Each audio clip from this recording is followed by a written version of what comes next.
Many Muslims today attack the Apostle Paul. Imagine our surprise when we turn to classic Muslim commentators and find them promoting Paul. Imagine our even greater surprise when we realize that the Quran itself affirms the reliability of Paul.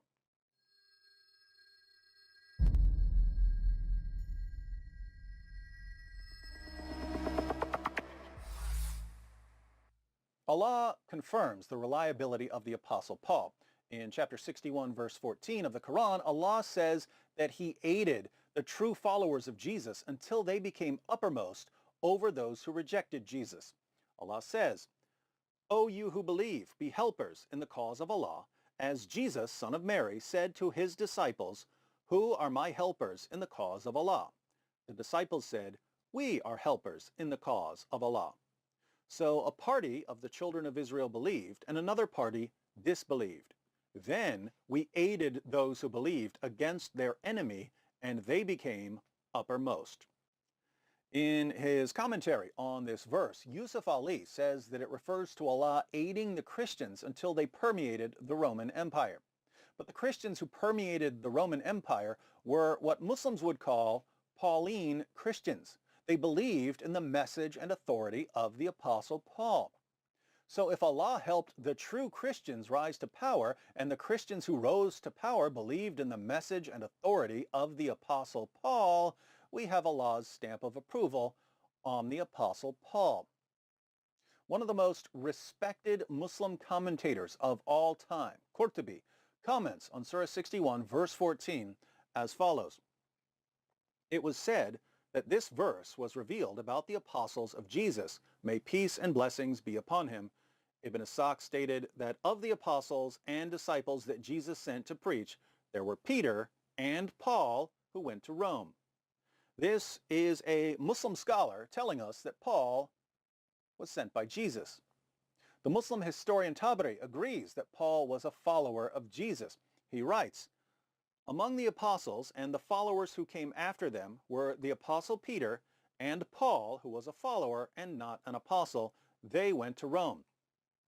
Why would respected Muslim commentators list Paul among the true witnesses of Jesus who preached in Rome?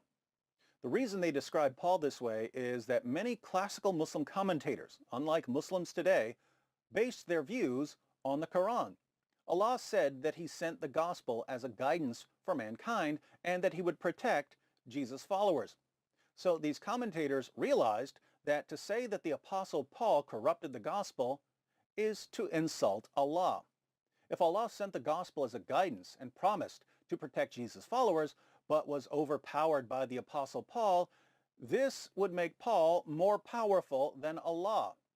So when modern Muslims tell us that Allah's plans were foiled by the Apostle Paul, they're not making Paul look bad. They're making Paul greater than their God.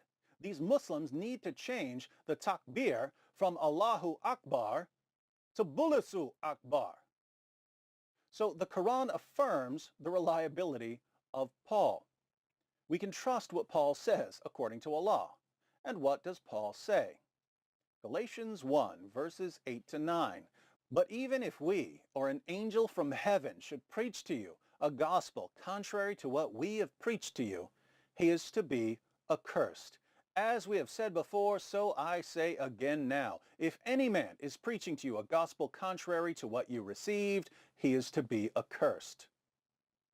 Paul says that anyone who preaches a gospel different from the one he preached to the Galatians is under God's curse. But Muhammad preached a gospel different from the one Paul preached to the Galatians. Hence, Muhammad is under God's curse. The only way for Muslims to avoid this conclusion is to say that Paul was a deceiver who corrupted Jesus' message. But as we've seen, the Quran affirms the reliability of Paul. And since Allah promised to protect Jesus' true followers and claimed that no one can change his words, the only way Paul could have corrupted Jesus' message and led his followers astray was to overpower Allah, which brings Muslims back to their new takbir, Bulusu Akbar.